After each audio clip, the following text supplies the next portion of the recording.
From the national newsroom of the Canadian Press, I'm Karen Rebo. Prime Minister Mark Carney says his Liberal government aims to grow Canada's exports to countries other than the U.S. Speaking to an audience at the University of Ottawa last night, Carney called the government's goal ambitious. Our goal for Canada is to double our non-U.S. exports over the course of the next decade, generating more than $300 billion more in trade.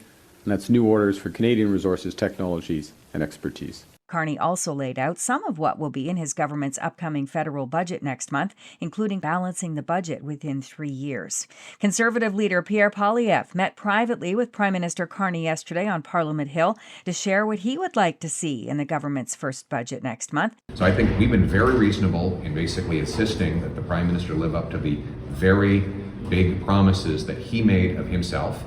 And for me, the biggest and most important promise of it all is that people can actually start to afford their lives again. Poilievre says while the PM made no commitments, he feels they had a good conversation and he's looking forward to seeing what he comes up with. The Liberal government is expected to pitch tougher bail and sentencing standards for violent crime in legislation to be introduced today. A study of one of Canada's most urbanized river basins suggests the amount of microplastics it carries into Lake Ontario every year is the equivalent of 18 cars. University of Toronto professor Chelsea Rockman says those 500 billion tiny plastic particles weigh around 36,000 kilograms, far more than larger items like bags and wet wipes. She says understanding where those plastics come from will help efforts to cut down on pollution. I was pretty shocked to see that levels that we see here are more on par with places that don't have as good of waste management.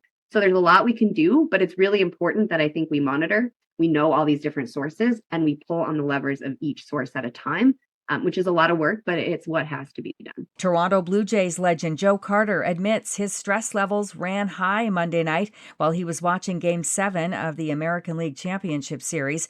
Toronto was down 3-1 in the 7th against Seattle when George Springer knocked out a 3-run home run that put the Jays ahead to eventually win the game and clinch the series. And Carter admits it was a nail-biter. It was as nerve-wracking, and I got to experience how the fans and how my wife felt during all those times we had to run to the championships. It was nerve-wracking. Carter is one of the all-time great Blue Jays. He won the World Series with Toronto in 92 and 93. He wants the Jays to win this daunting task against the LA Dodgers, who are the odds-on favorite to repeat as champions.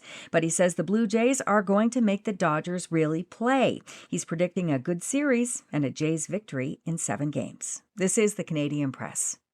In sports, the Toronto Blue Jays and the Los Angeles Dodgers will meet the media today ahead of Game 1 of the World Series at Rogers Centre tomorrow night.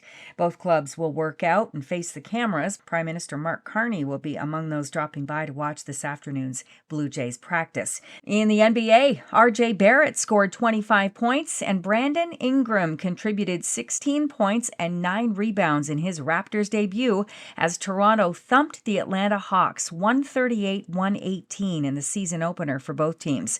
The Raptors set a franchise record for points on opening night. In NHL action, Mike Matheson scored the overtime winner for the Montreal Canadiens in a 2-1 win over the struggling Calgary Flames. Calgary has lost 7 straight. Buffalo Sabres goalie Colton Ellis from Waikagama, Nova Scotia, stopped 27 shots in his NHL debut in a 4-2 win over the visiting Detroit Red Wings. From the Canadian Press, I'm Karen Rebo. Thanks for listening. Don't forget to follow and subscribe. For more of today's top stories, visit thecanadianpressnews.ca.